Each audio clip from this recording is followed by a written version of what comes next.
কি অবস্থা সবার? বাজারে ইতিমধ্যেই চলে আসলো রিয়েলমির সি সিরিজের নতুন আরেকটি ডিভাইস। ইতিমধ্যে কিন্তু রিয়েলমি লঞ্চ করে দিছে। এটা হচ্ছে রিয়েলমি C71। তো এই C71 মূলত বাজারে আপনার দুইটি ভ্যারিয়েন্টে পাবেন।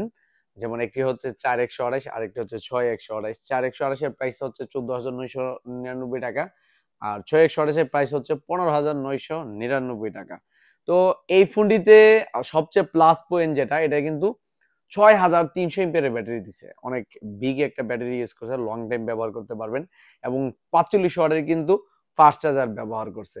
তার পাশাপাশি পেয়ে যাচ্ছেন হচ্ছে 50 মেগাপিক্সেলের পিছনের ক্যামেরা, এবং ফ্রন্ট ক্যামেরা ব্যবহার করছে কিন্তু 5 মেগাপিক্সেল। এই দিকটাতে একটু কম দিছে।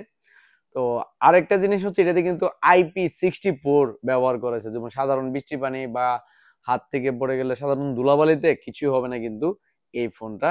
এবং 7.79 nm আলট্রা স্লিম বডি কিন্তু এই ফোনটাতে ব্যবহার করছে। যে দেখেন, মানে যথেষ্ট মোটামুটি স্লিম করছে আর কি।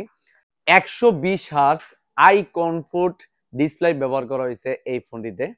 এবং তার পাশাপাশি পেয়ে যাচ্ছেন হচ্ছে সাইড মাউন্টেড ফিঙ্গারপ্রিন্ট, তো এই ফোনটিতে থাকছেই। এবং এই ফোনটিতে যে জিনিসটা আরেকটু দুর্বল করছে, এটা আমি যতটুকু বুঝলাম বা আমার দৃষ্টিতে যতটুকু মনে হয়েছে, এটাতে কিন্তু আপনার প্রসেসর ইনোসিনিক T250 দিছে এবং অ্যান্ড্রয়েড ভার্সন 15 দিছে। এই দিকটাতে আমার মনে হয় একটু কম কম আমার কাছে মনে হচ্ছে আর কি। তো এই ফোনটা বাজারে পেয়ে যাবেন দুইটা কালারে। আমার হাতে দেখছেন আর একটা কালার, আর একটা আরো সুন্দর কালার আছে। তো যাদের প্রয়োজন এই ফোনটা নিতে পারেন, যারা রিয়েলমি ভক্ত আছেন। কি কি আছে আমি এক নজরে আপনাদেরকে বলে দিছি। ধন্যবাদ, ভালো থাকবেন।